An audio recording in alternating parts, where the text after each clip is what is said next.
These are the three steps I use along with volume to confirm every single order block and fair value gap in the market. So the first confluence is understanding the daily opening is all the way up here in this region. So we want to be buying below the daily opening. So what we're looking for now is we're looking for a market structure shift, right? So what we've seen over here is we see our market structure shift in this region.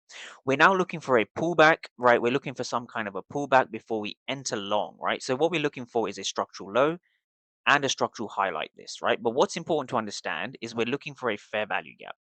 So this is the fair value gap itself we're looking for. We're looking for price on the 5 minute time frame to mitigate some kind of a fair value gap, right? So we see this just over here. We see price mitigating this fair value gap before heading to the upside. But how did you know price was going to hold in this region? So let me tell you why price held in this region, right? It's because of this.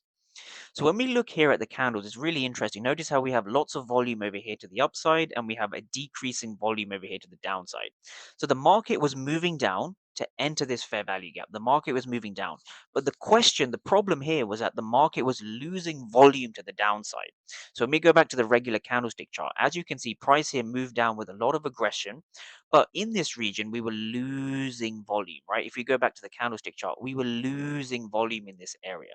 So when you lose volume, right, this is what gives you the incentive to take buys, right? Because for sellers to actually win, there needs to be sufficient volume backing them up. But there was no volume backing them up, and we're inside of a bullish fair value gap. So this is what makes this particular trade valid, right? So this is a nice 1 to 2 hour trade. You could have taken kind of post session if you like, right? So what you need to understand as traders is that the market will always move from areas of low volume to areas of high volume.